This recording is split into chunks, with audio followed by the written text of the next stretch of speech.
வாழ்க்கைக்கு பொருளில்லை என்ற தலைப்பில் சேலத்தில் நடைபெற்ற செம்மை நலக்களம் தொடக்க நிகழ்வில் 17 ஆகஸ்ட் 2025 அன்று ஆசான் மா. செந்தமிழன் அவர்கள் ஆற்றிய உரை. அனைவருக்கும் வணக்கம். இந்த நலக்களம் என்று தொடங்கப்பட்டிருக்கிறது. இந்த நலக்களத்திற்கு வாழியர் வனம் என்று நாம் பெயர் இட்டிருக்கிறோம். வாழியர் வனம்.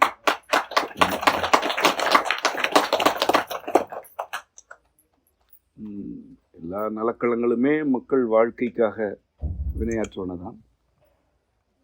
இன்று இந்த நலக்களத்தின் தொடக்கத்திற்கு வருகை தந்திருக்கும் மக்கள் எண்ணிக்கையை பார்க்கும்போது வாழ்க்கை மீதான வேட்கை அல்லது அச்சம் மிகுதியாக இருப்பதை பார்க்க முடிகிறது. ஆகவே இவ்வளவு அச்சம் இருக்கும் சூழலில் ஓரிடம் வருவோரை வாழ்க வாழ்க என்று வாழ்த்தி அவர்களுக்காக வினையாற்றினால் பொருத்தமாக இருக்கும் என்று நான் கருதுகிறேன். இந்த நலக்களத்தை அமைத்திருக்கும் சாத்தப்பன் மற்றும் அவருக்கு துணையாக இருக்கும் செம்மை உறவுகள், என்னுடைய மாணாக்கர் யாவரும் ஒரு சிறந்த பணியை இரைச்சல் இல்லாமல் கிட்டத்தட்ட பேசாமல் செய்து முடித்திருக்கிறார்கள். வந்து பார்க்கும் பொழுதுதான் இது எவ்வளோ அழகான கட்டமைவாக உருவாகி இருக்கிறது என்று எனக்கே புரிந்தது. என்னிடம் அவர் சொல்லவும் இல்லை, எவ்வளவு செய்திருக்கிறோம் என்று சொல்லவும் இல்லை. நான் என்றைக்கு இதை தொடங்கி வைக்க வருவேன் என்ற கேள்வியை கூட அவர் அதிகம் அழுத்தமாக கேட்கவில்லை. இவ்வளவு பணிகளை பொதுவாக யாராவது அதிகமாக உழைத்து விட்டால் உடனடியாக அதனை திறக்க வேண்டும் அல்லது தொடங்க வேண்டும் என்பதற்காக 2-3 முறை நினைவூட்டுவார்கள். ஆனால் இவ்வளவு பணிகளை செய்துவிட்டும் எதுவுமே செய்யாத போல்தான் அவர் மற்ற பணிகளுக்கும் வந்து சென்று கொண்டிருந்தார். அவர் மட்டுமல்ல, அவருக்கு துணையாக இருக்கும் என்னுடைய மாணவர்களும் வருகிறார்கள், பல்வேறு பணிகளில் ஈடுபடுகிறார்கள். ஆனால் இவ்வளவு கட்டமைப்பு இங்கு உருவாகி இருக்கிறது என்பதை கூட அவர்கள் கூறவில்லை. அதுவே எனக்கு இன்றைய பொழுதுக்கான ஊக்கமாக இருக்கிறது. உண்மையை கூற வேண்டுமென்றால், இந்த நாள் மக்களுக்கு நல வழிகாட்டலில் என்னுடைய சாதனை நாள்.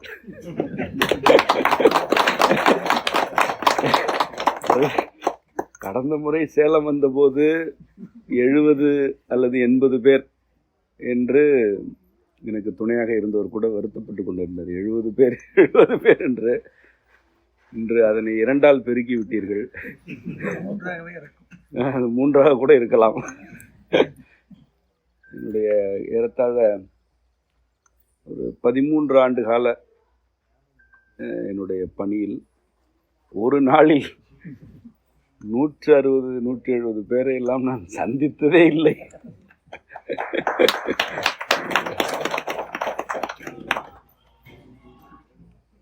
அவ்வளவு தேவை இருக்கிறது என்பதை நான் புரிந்து கொள்கிறேன். இப்படி ஒரு தேவை இருக்கும் இடத்தில் இறைவன் இந்த தேவைகளை நிறைவேற்றும் மக்களையும், சாத்தப்பன், பெரியண்ணன் மற்றும் எல்லோருடைய பெயரும் எனக்கு நினைவும் இருக்காது, நினைவிருக்கும் பெயர்களை மட்டும் கூறினேன். இவ்வாறான மக்களை இங்கு இறைவன் படைத்திருக்கிறான். அதுதான் இறைவனுடைய சிறப்பு. எங்கு தேவை இருக்கிறதோ அங்கு அதனை நிறைவேற்றுவோரையும் படைக்கிறான். அவர்களுக்கு என்னென்ன தேவையோ அந்த வழங்கல்களையும் வழங்கி விடுகிறான். பஞ்சம் இல்லாமல் வழங்கி விடுகிறான். அதுதான் இறைவனின் பெருங்கருணை. நான் இன்று ஒரு நாள் வருகிறேன், மீண்டும் என்றாவது ஒரு நாள் வருவேன். ஆனால் இந்த களம் தொடர்ந்து செயல்பட போகிறது. நீங்களும் இன்னும் பலரும் இங்கு தொடர்ந்து வரப்போகிறீர்கள். நலம் பெற வேண்டும் என்று மட்டுமல்ல, பிறர் நலம் பெறுவதற்கு உதவி செய்வதற்காகவும் வர வேண்டும். நீங்கள் நலம் பெற்று விட்டீர்கள் என்றால் அதனை நீங்கள் பிறருக்கும் கற்றுத்தர வேண்டும். பிறருக்காக எப்பொழுது வேண்ட வேண்டும், பிறருக்காக எப்பொழுது வினையாற்ற வேண்டும். அதாவது பயன் நோக்காமல், எந்த பயனும் நோக்காமல் செய்தால் அது வினை. இங்கு வந்து நலம் பெற்ற ஒவ்வொருவரும் அதில் அக்கறையுடன் இருக்க வேண்டும்.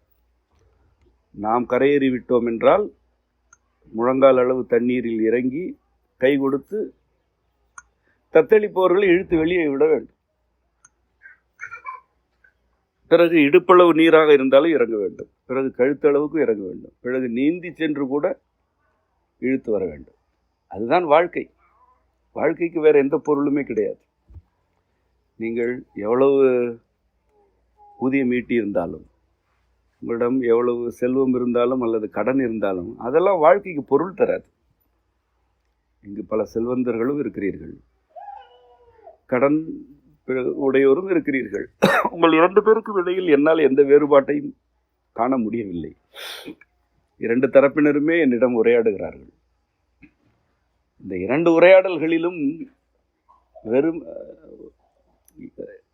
வெறுமை என்று கூறக்கூடாது, நிறைவின்மை இருக்கிறது. 2 தரப்புமே நிறைவின்மையில் தான் அல்லாடுகிறது. ஆனால் இந்த ஒரு நாள் எனக்கும் என்னோட உதவியாக இருப்பவர்களுக்கும் வந்திருக்கும் உங்களில் பலருக்கும் ஊக்கமாக இருக்கிறதே, அது ஏன்?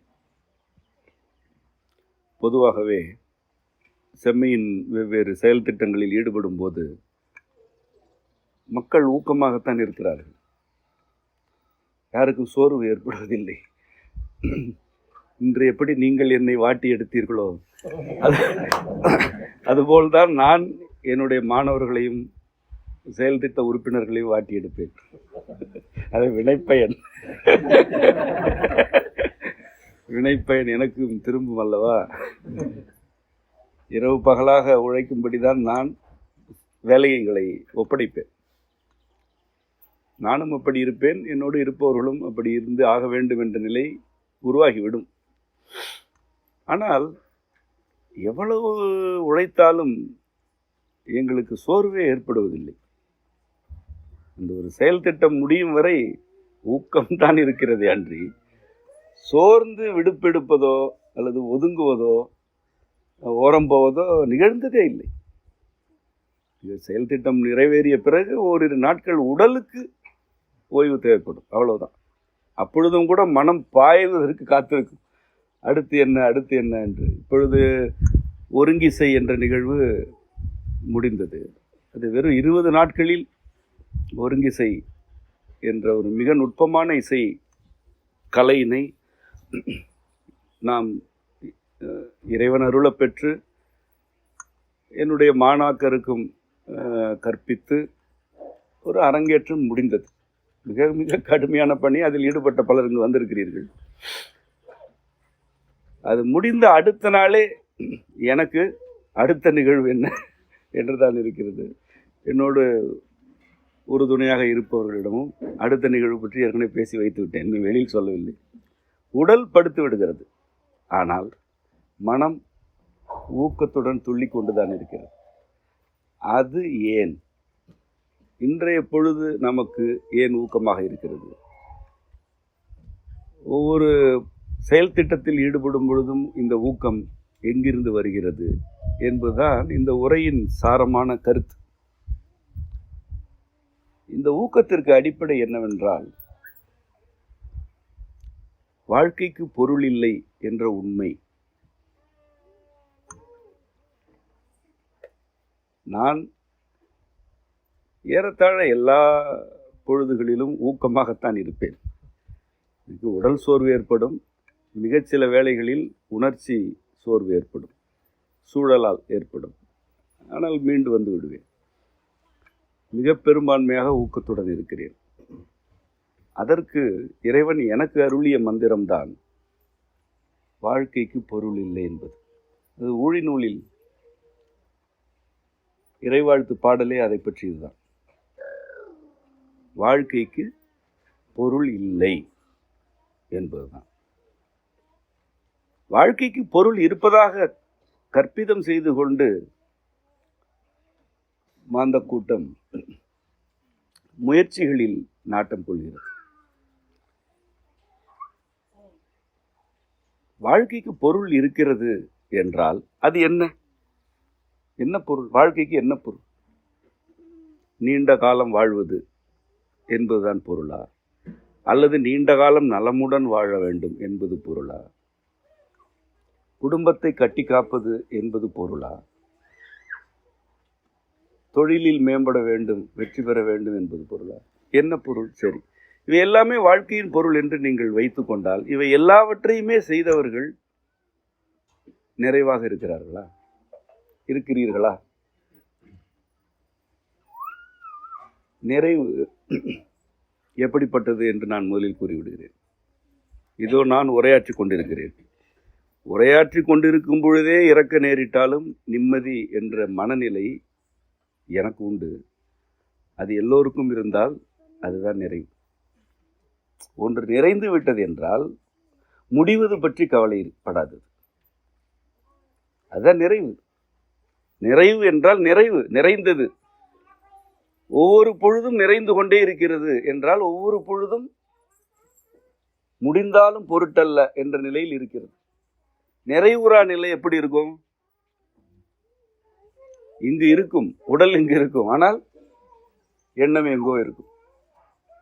ஏதோ ஒரு அச்சத்தில் இருக்கும், பதட்டத்தில் இருக்கும், அல்லது எதிர்காலம் பற்றிய திட்டமிடுதலில் இருக்கும், நாளையை பற்றி எண்ணிக்கொண்டிருக்கும், நேற்று பற்றி அது எண்ணிக்கொண்டிருக்கும், நினைத்து கொண்டிருக்கும்.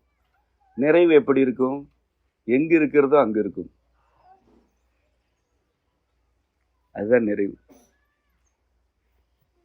உறக்கம் நிறைவின் ஒரு வெளிப்பாடு. மனம் நிறையவில்லை என்றால் ஆழ்ந்த உறக்கம் இருக்காது.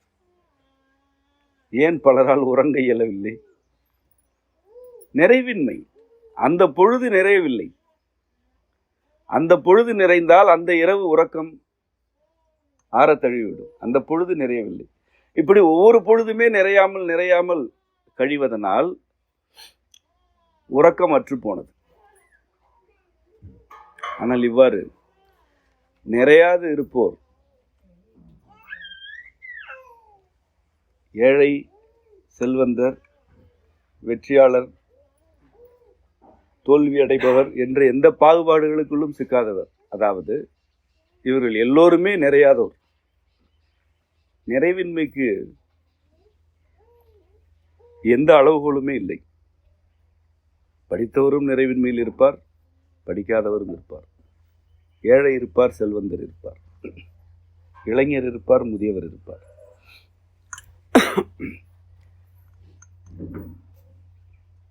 இவ்வாறான அடையாளங்கள் நிறைவை வழங்காது. உங்களுடைய எந்த அடையாளம் உங்களுக்கு நிறைவை வழங்கிவிடாது. நீங்கள் யார் என்பது உங்களுடைய அடையாளத்தில் இல்லை, உங்களுடைய நிறைவான வாழ்க்கையில் இருக்கிறது. இந்த நிறைவான வாழ்க்கை உங்களுக்கு அமைந்துவிட்டால் உங்களால் மரணத்தை கண்டு அஞ்ச இயலாது. மரணத்தை கண்டு எப்படி அஞ்சுவது என்று வேண்டுமானால் கேட்பீர்கள். இன்று கூட என்னிடம் ஒரு 3 பேராவது மரணம் நேருமோ என்று அச்சம் இருக்கிறது என்று கூறினார்கள். அதெல்லாம் நிறைவில்லை. நீர் பருகுகிறோம், தாகம் அடங்குகிறது. அது நிறைவான நீர் என்றால் அது உடலுக்கு பொருத்தமான ஊட்டங்களை வழங்கும், பொருந்தாதவற்றை வெளியேற்றும். அதுதான் நிறைவான நீர். உப்புத்தன்மை உள்ள அல்லது கசப்புத்தன்மை உள்ள நீர் என்றால் அது ஊட்டம் வழங்காது, பொருந்தாதவற்றை வெளியேற்றாது, உடலை அது நிறைக்காது, தாகத்தையும் தணிக்காது. பொருத்தமற்ற நீரை தொடர்ந்து பருகி கொண்டிருந்தால் உடல் வறண்டு போகும். உடலின் உள்ளுறுப்புகள் எல்லாம் படிப்படியாக செயல்பாட்டை தணித்துக் கொள்ளும். இதன் மிக இன்றியமையாத அறிகுறி என்னவென்றால், இவ்வாறானவர்களுக்கு தாகம் என்ற உணர்ச்சி மறந்து போகும். அதுதான் கருத்து. பொருந்தாத நீரை பருகுவோருக்கு தாகம் என்ற உணர்ச்சி மறத்து போகும். மழை நீரை அல்லது இயற்கையான சுனை நீரை பருகி கொண்டிருப்பவர்களுக்கு அந்த உணர்ச்சி நுட்பமாக இருக்கும், மிக நுட்பமாக இருக்கும். ஏன் ஒவ்வொரு முறை பருகும் பொழுதும் அந்த நீர் அவர்களுடைய உடலை நிறைக்கிறது. நிறைவு உணர்ச்சிகளை நுட்பமாக வைத்திருக்கும். உணர்ச்சிகள் எந்த இயல்பில் இருக்க வேண்டுமோ அந்த இயல்பில் இருக்கும். அது நிறைவில் தான் அமையும்.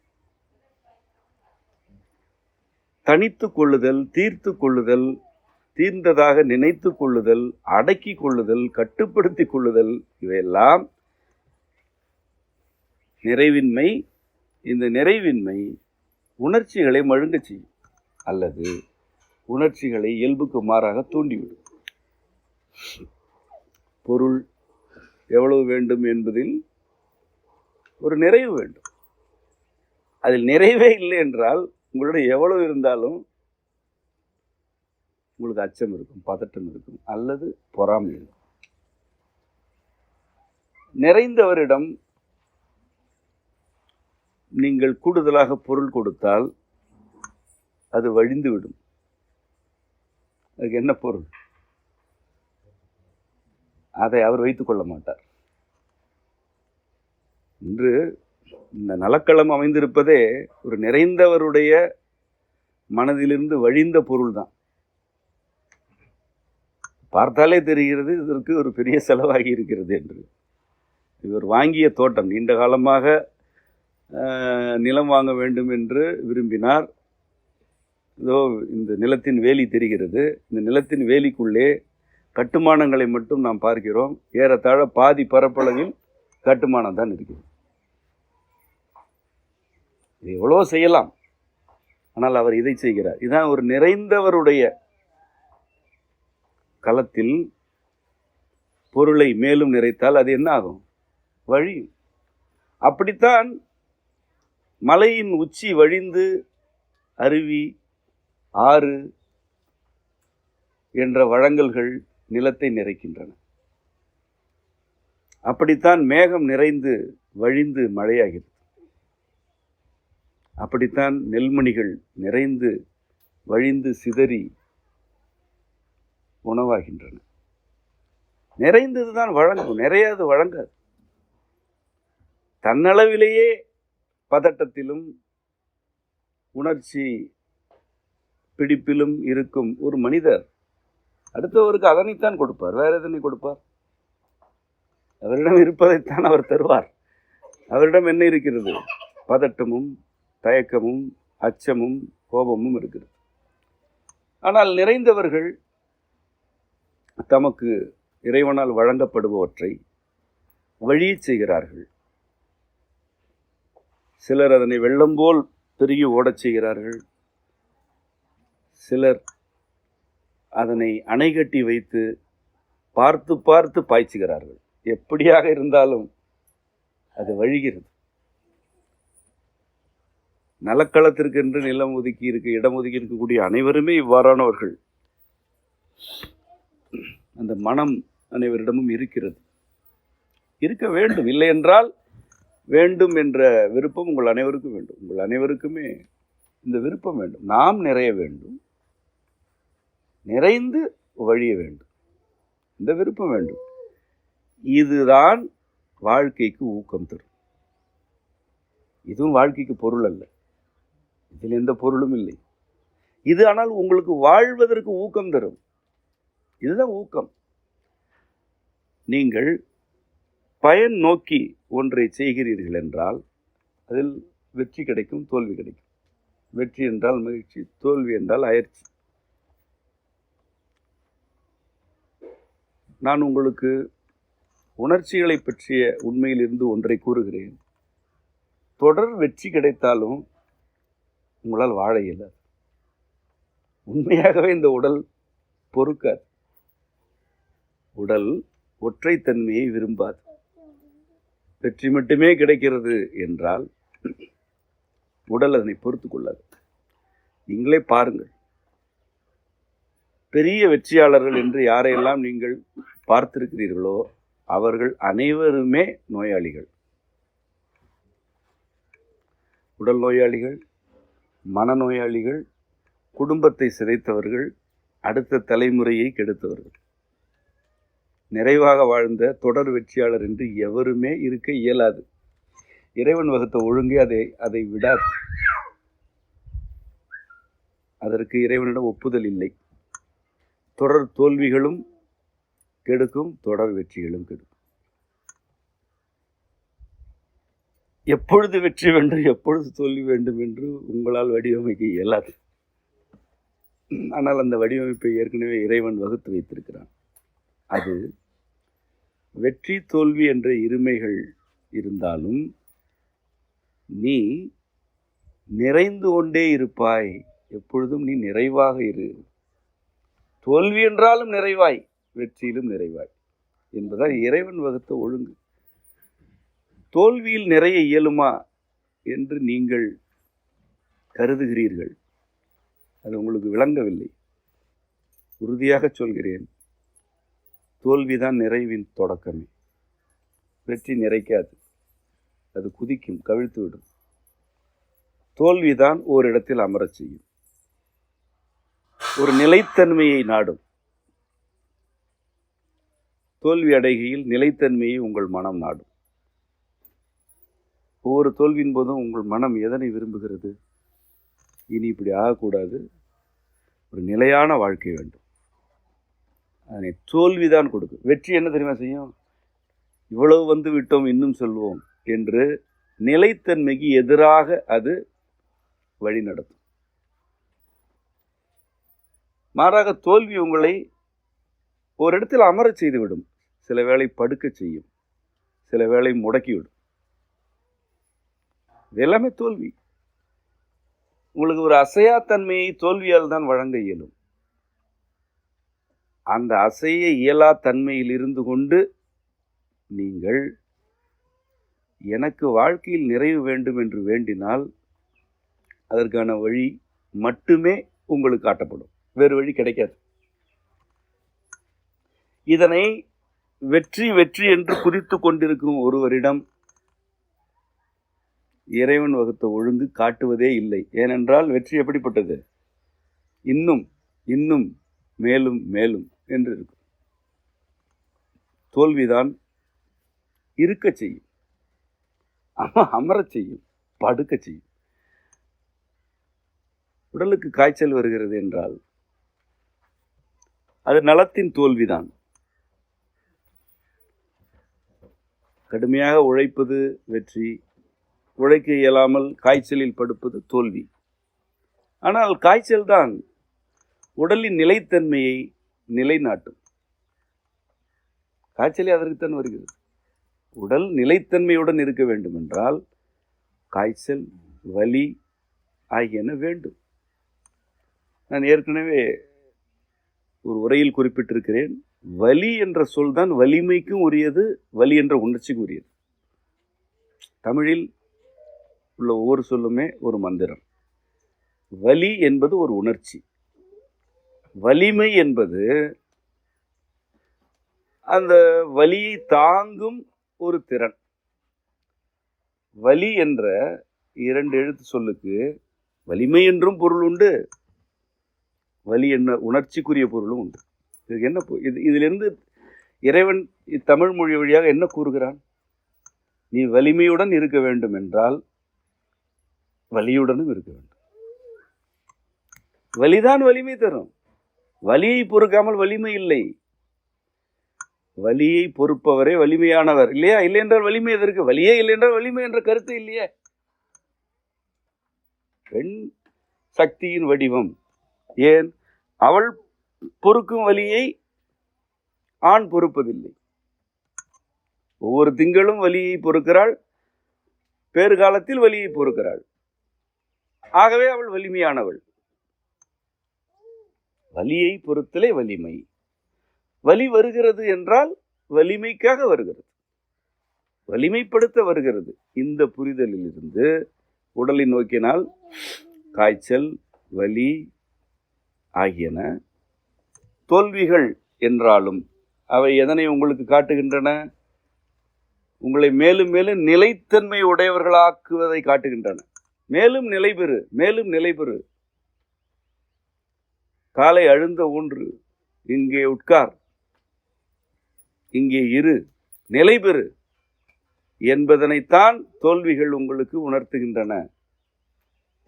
ஆனால் இதனை விளங்கி கொள்ளாமல் இந்த தோல்வியை நான் அழிப்பேன், இந்த தோல்வியிலிருந்து மீண்டு வருவேன் என்று வெற்றியை நோக்கி நீங்கள் குதித்தீர்கள் என்றால் உங்களுக்கு வழங்கப்பட்ட நிலைத்தன்மையை நீங்களே கெடுத்துக் கொள்கிறீர்கள். இது எப்படிப்பட்டது என்றால், வலிக்கிறது என்பதற்காக வலியை உடனடியாக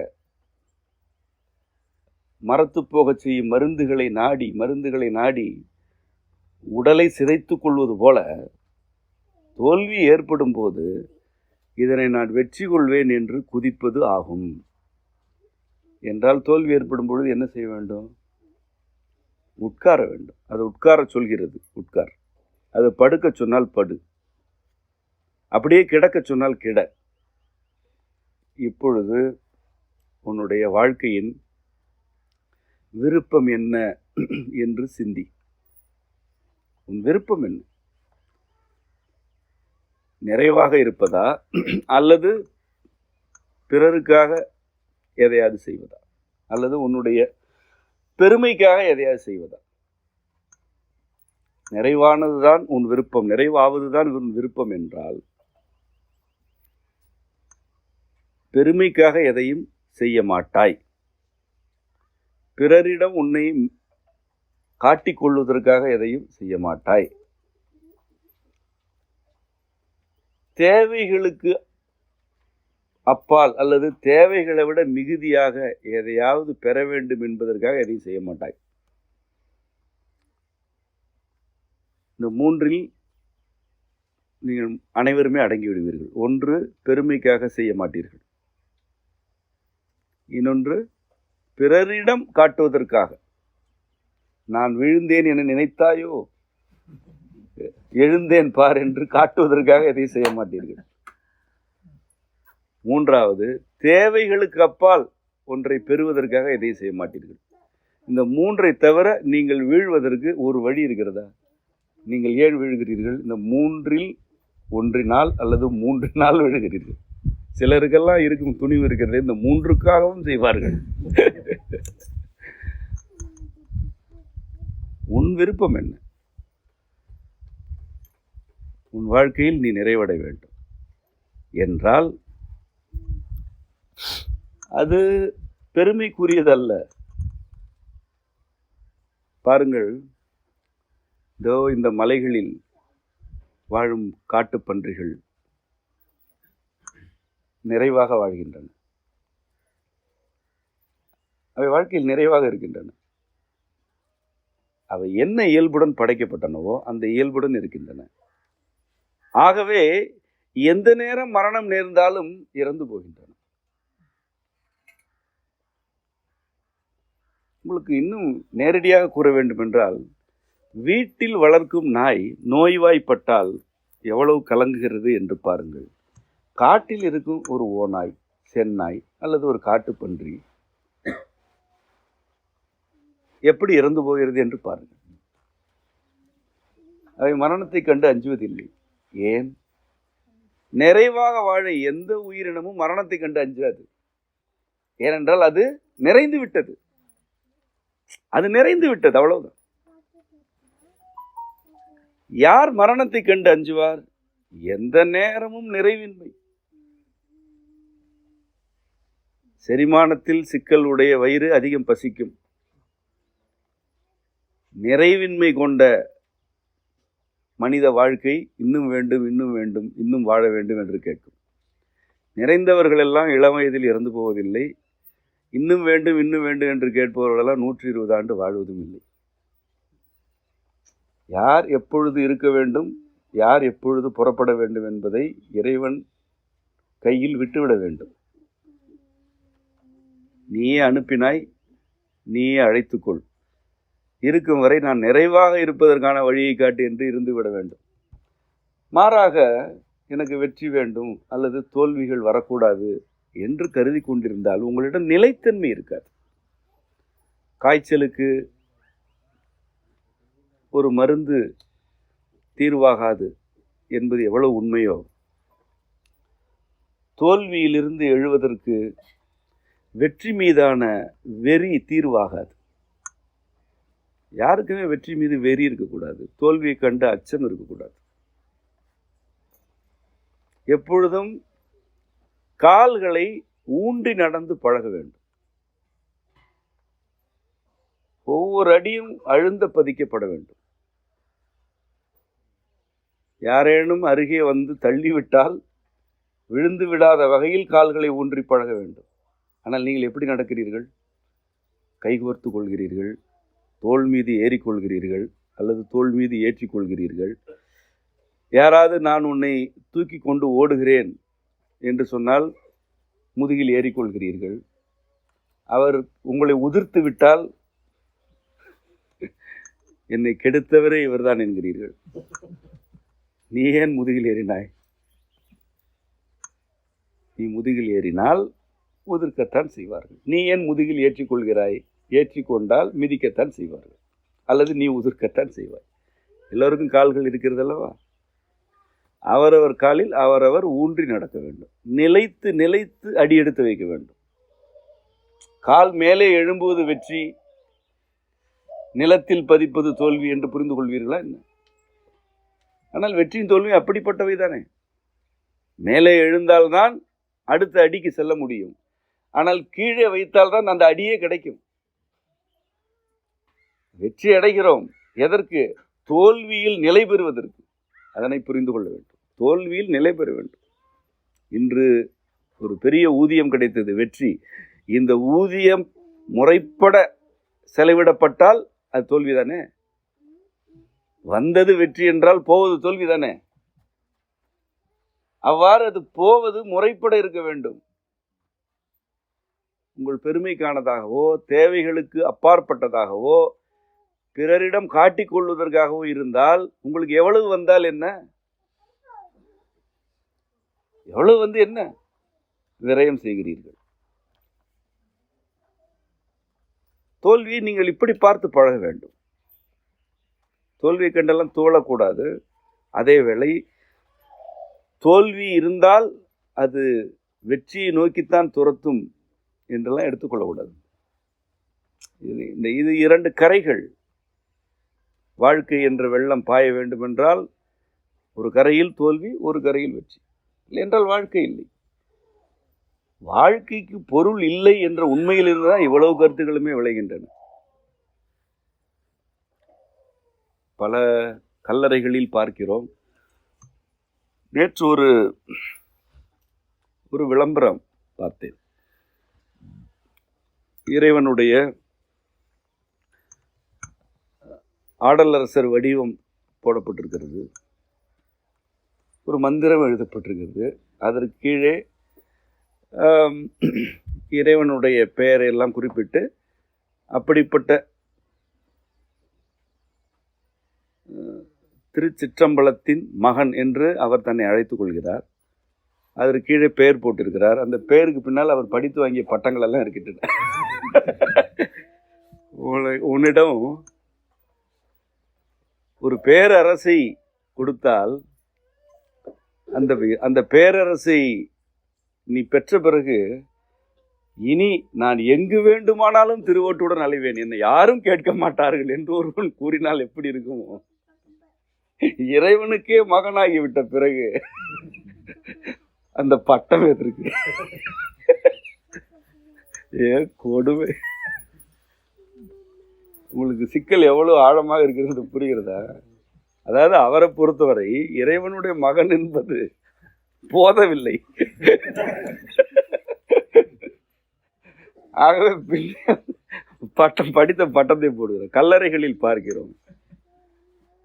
கல்லறையில் பெயர் பொறித்திருக்கிறது, படித்த பட்டம் குலப்பெயர் இருக்கிறது. அது பிணம், அது பிணம் கூட இருக்காது இப்பொழுது. அங்கு எலும்பு கூடு இருக்கும், அதன் பிறகு புழு இருக்கும், அதன் பிறகு அது இருக்காது. ஆனால் பெயர் என்ன இருக்கிறது? பிறந்த குலம், பார்த்த பணி, இவ்வளவுதான் பொருள். வாழ்க்கைக்கு என்ன பொருள்? ஒரு பொருளும் கிடையாது. பொருள் இருப்பதாக கற்பிதம் செய்து கொண்டு ஒவ்வொரு ஊக்கத்தோடு இருக்கிறார்கள். நான் என்ன கூறுகிறேன், பொருள் இல்லை, வாழ்க்கைக்கு பொருள் இல்லை. நாம் ஒரு 200 பேர் ஒரு இடத்தில் கூடுகிறோம். ஒவ்வொரு முகத்தையும் பார்க்கிறேன். எனக்கு ஒரு கேள்வி எழும், ஒரு வியப்பு எழும். உங்களை பார்க்கும்போது மட்டுமல்ல, நான் பல இடங்களுக்கு பயணம் செல்லும் பொழுதெல்லாம் வெவ்வேறு மொழி பேசும் பகுதிகளுக்கெல்லாம் நான் செல்கிறேன். அங்குள்ள மனிதர்களை பார்க்கிறேன். ஒரு மிதிவண்டியில் தேநீர் விற்கிறார், ஒருவர் வடை விற்கிறார், ஒருவர் சாலைகளை பெருக்குகிறார், ஒருவர் பெரிய செல்வந்தராக இருக்கிறார், ஒருவர் விடுதியில் வரவேற்பறையில் அமர்ந்திருக்கிறார். இப்படி பல 100,000 முகங்களை நான் போய் பார்க்கிறேன். நான் நன்கு பார்க்கிறேன், பார்த்து கொண்டே இருக்கிறேன். ஒவ்வொரு முகத்தையும் பார்க்கிறேன். எனக்குள் ஒரு விந்தை எழும். இந்த ஒவ்வொரு முகத்துக்கு பின்னும் ஒரு வாழ்க்கை போக்கு இருக்கிறது அல்லவா? ஒரு முகத்தை நிறுத்தி 5 நிமிடம் உரையாடினால் அந்த முகம் என்னவெல்லாம் சொல்லும். தான் படித்தது, படிக்க இயலாமல் போனது, பெற்ற வெற்றிகள், பார்த்த பணிகள், வாங்கிய கடன், கட்டிய வீடு, உறவுகளை பற்றி சொல்லும். இப்படி இருக்கும் உறவுகளை பற்றி சொல்லும், கைவிட்டவர்களை பற்றி சொல்லும், எதிர்கால கனவுகளை பற்றி சொல்லும். இப்படி ஒவ்வொரு முகமும் ஒரு வாழ்க்கை போக்கை வைத்திருக்கிறது. இப்படியான பல 100,000 முகங்களை நான் பயணங்களின் போது பார்த்து வியப்பேன். இந்த வலைப்பின்னலை இறைவன் எப்படி அற்புதமாக வைத்திருக்கிறான். ஒவ்வொருவருக்கும் அவர் வாழ்க்கை இன்றியமையாது. நம்முடைய பார்வையில் அவையெல்லாம் முகங்கள், அவ்வளவுதான், கடந்து சென்று விடுகிறோம். ஆனால் அந்த கடந்து செல்லும் ஒவ்வொன்றும் தனக்கென்று இன்றியமையாமையுடன் இருக்கிறது, தன்னை பற்றிய கனவுடன் இருக்கிறது, கடந்த காலத்தை பற்றிய நினைவுகளுடன் இருக்கிறது. இவை எல்லாவற்றுக்கும் ஒரு தலைவன் இருக்கிறான். அவன் இன்று கடன் வேண்டும் என்று வேண்டுபவனுக்கும் கடன் அருள வேண்டும். இன்று இவன் கடனை கொடுக்கவில்லை என்றால் கழுத்தறுக்க வேண்டும், ஆனால் எனக்கு சிக்கல் வரக்கூடாது என்று வேண்டுபவனுக்கும் அருள வேண்டும். இது எல்லாவற்றுக்கும் அவன் தலைவன்.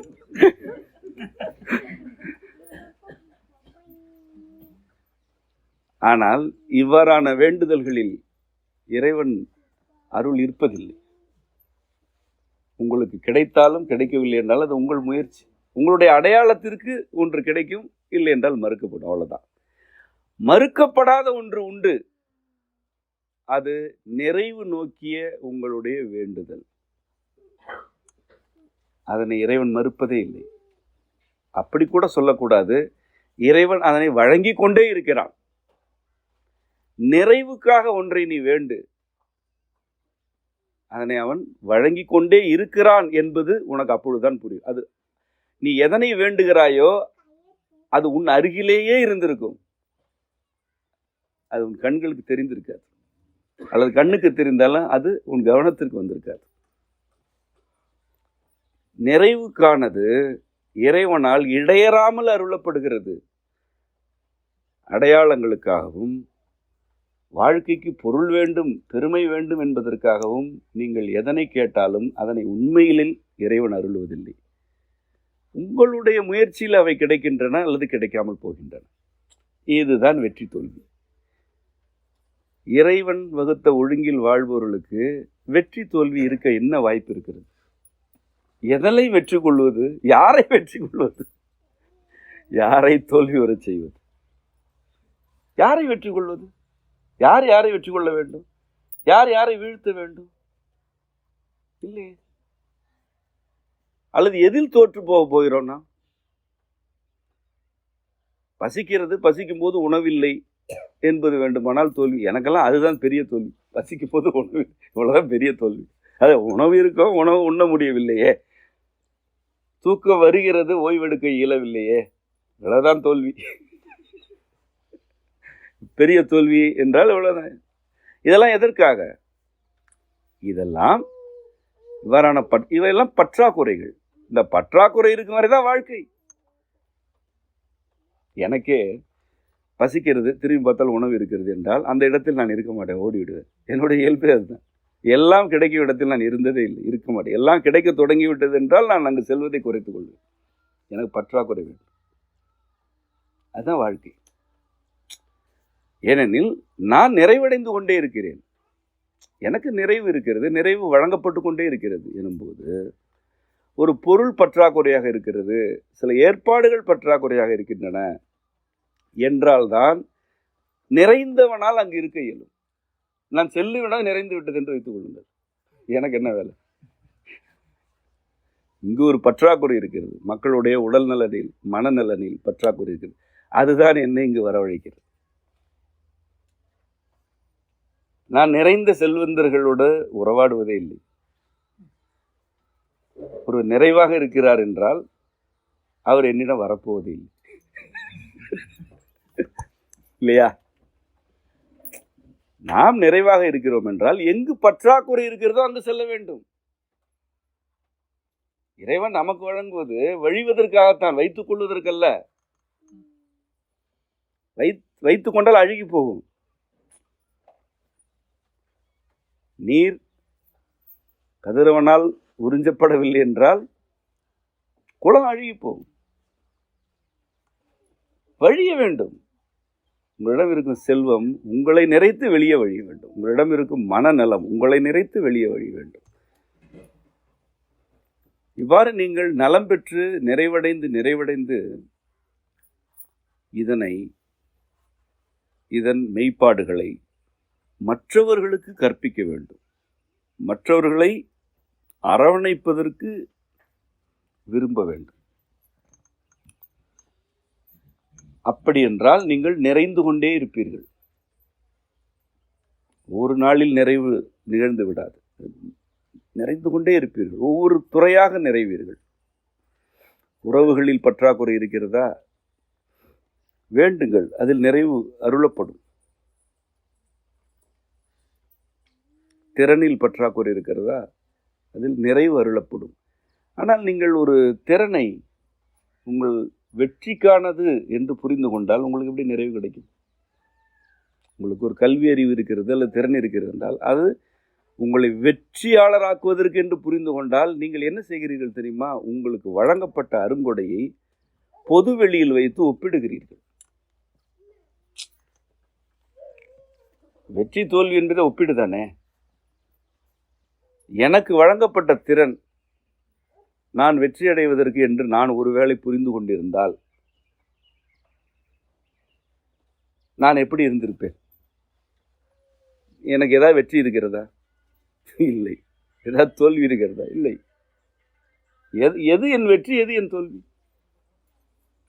எதுவும் என் வெற்றி இல்லை, எது என் தோல்வி இல்லை. ஏனென்றால் நான் இறைவன் எனக்கு அருளும் திறன்களை ஒப்பீட்டுக்காக பயன்படுத்தவே மாட்டேன். அதாவது அவரை விட இவரை விட என்ற ஒரு கற்பனை கூட என்னிடம் இருக்காது. இன்னும் சொல்ல போனால் எவரை விட என்று எனக்கே தெரியாது. நான் அப்படி எவரையும் பார்ப்பது கூட இல்லை. என்ன நடக்கிறது என்று கூட எனக்கு தெரியாது. நான் யாருடனும் என்னை ஒப்பிட்டுக் கொள்வதற்கு வாய்ப்பில்லை. ஏனென்றால் அப்படி யாரையுமே எனக்கு தெரியாது. அவ்வளவு அக்கறை கூட எனக்கு அதில் இருக்காது. உங்களோடு என்னை ஒப்பிட்டுக் கொள்ள இயலுமா? அல்லது உடல்நல வழிகாட்டல் செய்யும் மற்றவரோடு ஒப்பிட்டுக் கொள்ள இயலுமா? எப்படி ஒப்பிடுவது? ஒப்பிட்டால் என்ன ஆகும்? போட்டி போட வேண்டும், இல்லையா? அப்படி போட்டி போட்டால் உங்களுடைய உடல்கள் தான் நான் உருட்டும் பகடை காய்களாகிவிடும். உங்களுக்கு புரிகிறதா? ஒரு மனிதர் வெற்றி வேண்டும் என்று முடிவெடுத்து விட்டால் மற்றவருடைய வாழ்க்கை அங்கு உருட்டப்படும். இப்படித்தான் ஒட்டுமொத்த சமூகமும் வெற்றி வெற்றி என்று அலைந்து மற்றவர்களுடைய உடலை, உணர்ச்சிகளை உருட்டி விளையாடுகிறது, சூதாடுகிறது. விளையாடவில்லை, சூதாடுகிறது. நீங்களும் அப்படி சூதாடுபவராக இருக்கலாம். அதனை புரிந்து கொண்டு வெளியேற வேண்டும். வெற்றிக்கு அலையக்கூடாது, நிறைவுக்கு இயங்க வேண்டும். நிறைவு வேண்டும் என்று விரும்ப வேண்டும். அது எளிதில் வாய்ப்பது, அது மிக எளிமையானது. முன்னர் கூறியது போல ஒவ்வொன்றிலும் உங்களுக்கு பொருத்தமான நிறைவினை இறைவன் உங்கள் அருகில்தான் வைத்திருக்கிறான். உங்கள் அருகிலே வைத்திருக்கிறான், அல்லது உங்களுடைய சிந்தனைக்குள்ளே அதனை ஊட்டி கொண்டிருக்கிறான். நீங்கள் அது வெற்றி தராது அல்லது பெருமை தராது என்பதனால்தான் அதனை புறந்தள்ளுகிறீர்கள். நீங்கள் நிறைவை நாட வேண்டும், நிறைவுக்காக ஏங்க வேண்டும், இறைவனிடம் நிறைவினையே விரும்ப வேண்டும், வேண்ட வேண்டும். இவ்வாறான மனநிலை உங்கள் அனைவருக்கும் வாய்க்க வேண்டும் என்பதுதான் இன்றைய என்னுடைய வேண்டுதல். உங்கள் அனைவரையும் தனித்தனியாக பார்த்த பின்னர் எனக்கு இதுதான் அழுத்தமான எண்ணமாக இருக்கிறது, விருப்பமாக இருக்கிறது. உடலில் பெரிய நோயெல்லாம் இல்லை உங்களுக்கு. உங்களில் பெரும்பகுதியினருக்கு நிறைவின்மை இருக்கிறது. ஆதலால் உங்களுடைய உடல் உணர்ச்சிகள் மீது உங்களுக்கு அக்கறை இல்லாமல் இருந்திருக்கிறது. 20 ஆண்டு காலமாக நோய்வாய்ப்பட்ட மனிதர்கள் எல்லாம் எப்படிப்பட்டவர்கள் என்று நினைக்கிறீர்கள்? உடல் உணர்ச்சிகள் மீது அவர்கள் அக்கறை இல்லை என்று பொருள். ஏன் அக்கறை இல்லை? அவருடைய அக்கறை வேறு எங்கோ இருக்கிறது. செய்தி அதான் செய்தி. எங்க இருக்கிறது? பெருமையில் இருக்கிறது, அல்லது சிறுமைப்பட்டுவிடக்கூடாது என்ற எச்சரிக்கையில் இருக்கிறது, பக்கத்தில் இருப்பவர்கள் மீது இருக்கிறது, தேவையில்லாதவற்றின் மீது இருந்திருக்கிறது, உடல் மீது இல்லை. இதுதான் உங்கள் அனைவருடைய நோய்க்கு காரணம். இந்த உண்மை உங்களுக்கு விளங்கி இருந்தால் உங்களுடைய பகுதியில் நீர் கெட்டு போயிருக்காது, காற்று கெட்டு போயிருக்காது, உங்கள் உடல் நலனும் கெட்டிருக்காது. இப்பொழுது நீர் கெட்டது, காற்று கெட்டது, உணவு நஞ்சாகிவிட்டது.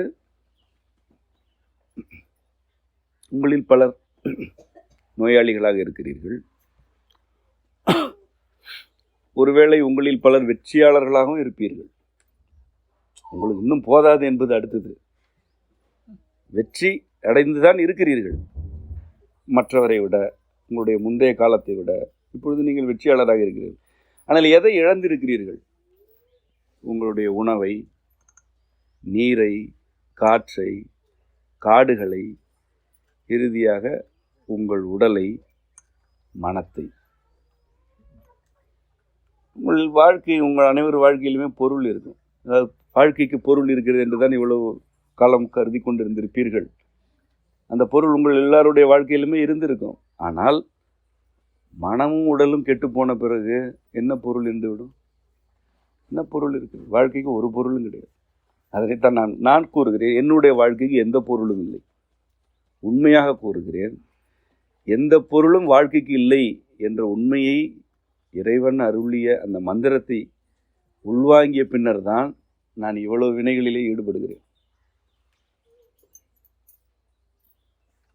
ஒருவேளை வாழ்க்கைக்கு பொருள் இருக்கிறது என்றால் என்னை நான் ஏதாவது ஒரு அடையாளத்தில் வைத்திருப்பேன் அல்லவா? ஏதாவது ஒரு அடையாளம் இருந்திருக்கும் அல்லவா? ஒரு பெயர் பலகை இருந்திருக்கும், ஒரு அறிவிப்பு இருக்கும், நான் உட்கார்வதற்கு வேறு இருக்கை இருக்கும் இல்லையா? செருப்பு வெள்ளையாக இருக்கும். நான் வாழ்க்கைக்கு பொருள் கொண்டவர்களுடைய ஒப்பனை இதெல்லாம். அதெல்லாம் எதுவும் இல்லை. ஏனென்றால் வாழ்க்கைக்கு எந்த பொருளும் இல்லை என்பதனை என் தந்தையும் தாயும் எனக்கு அறிவித்து விட்டார்கள். அதனால் நான் முழு விடுதலையோடு இருக்கிறேன். ஒரு வாழ்க்கைக்கு இதுதான் பொருள் என்றால் நான் அதை நோக்கி பாய்ந்து கொண்டிருப்பேன். எந்த பக்கம் திருப்பி விடப்படுகிறேனோ அந்த பக்கம் நான் பாய்வேன். அதான் விடுதலை. வடதிசையில் தான் இலக்கு இருக்கிறது என்றால் வடதிசைக்கு செல்வீர்கள். எதுவுமே இலக்கு இல்லை என்றால் இறைவன் எந்த பக்கம் திருப்புகிறானோ அந்த பக்கம் போகலாம் இல்லையா? அதுதான் வாழ்க்கை. இந்த வாழ்க்கை தான் நிறைவு தரும். இந்த வாழ்க்கை தான் நிறைந்தவற்றை வழியவும் செய்யும். இந்த தன்மை தான் உங்கள் அனைவருக்கும் வேண்டும். வாழ்க்கைக்கு பொருள் இல்லை, ஆனால் வாழ்க்கைக்கு நிறைவு வேண்டும். அந்த நிறைவு உங்கள் அனைவருக்கும் அருளப்பட வேண்டும் என்று தான் நான் விரும்புகிறேன். எந்த அளவு இதனை நீங்கள் ஏற்கிறீர்களோ அந்த அளவு உங்களுக்கு அது அருளப்படும். உங்கள் அனைவருக்கும் அமையப்பெறல் நிறைவதாக. நன்றி.